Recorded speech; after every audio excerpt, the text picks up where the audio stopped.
I'm Dr. Madsen Pirie, President of the Adam Smith Institute.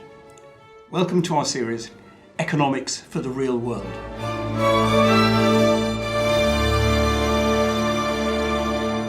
Some people regard economic competition as wasteful, saying that it produces unnecessary goods. They suggest that if people buy one competing product, then the one they don't buy is wasted, and the resources used to produce it could have gone towards making something more useful. They claim that production would be more efficient if we planned it to produce only the goods that people want and need. This largely misses the point. The only way we know what people want and need is by seeing what they choose to buy. We don't know in advance what those choices will be.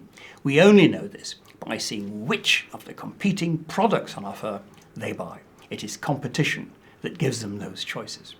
But competition does much more than that. When producers face competition, they know that their potential customers might choose the rival product if they prefer it. So each producer has an incentive to make their products as attractive as possible to the purchasing public. This means they have to aim at producing the quality people will want at the price they will be prepared to pay. Those who manage to get this right will prosper at the expense of those who do not. Producers have an incentive to seek out and adopt innovations that will enable them to produce more cheaply for equivalent quality, because people will go for the cheaper option given equal quality. They might pay more for higher quality, but not for equal quality. Competition means that producers cannot rest on their laurels. If they are complacent, they risk being undercut by the new market entrants using innovative techniques. There is a saying that everyone likes competition when they are buying, but no one likes it when they are selling. This is because it is competition that puts consumers in charge.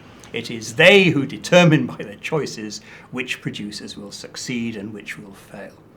Sometimes producers will try to overcome this consumer dominance by seeking monopolies or forming cartels and price rings with other producers.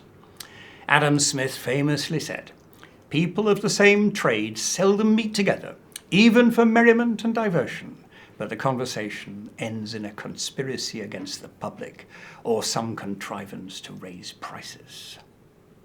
It is because competition serves and protects the public that laws are passed to prevent it being subverted by producers trying to exploit consumers by eliminating it. Democratic governments pass laws to make cartels and price rings illegal and to forcibly break them up when they arise. One of the major faults of nationalized industries is that they are usually state monopolies.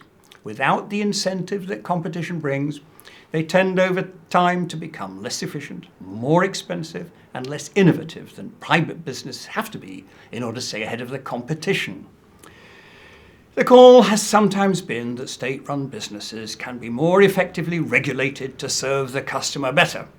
But in practice, when customers have no alternatives to turn to, state industries tend to serve producer interests rather than those of consumers. They tend to serve the interests of the workforce and the state managers rather than those of the public. It is competition that forces firms to serve consumer interests and to behave in ways that benefit them. The 5 words that express this tell us that competition is the best regulator.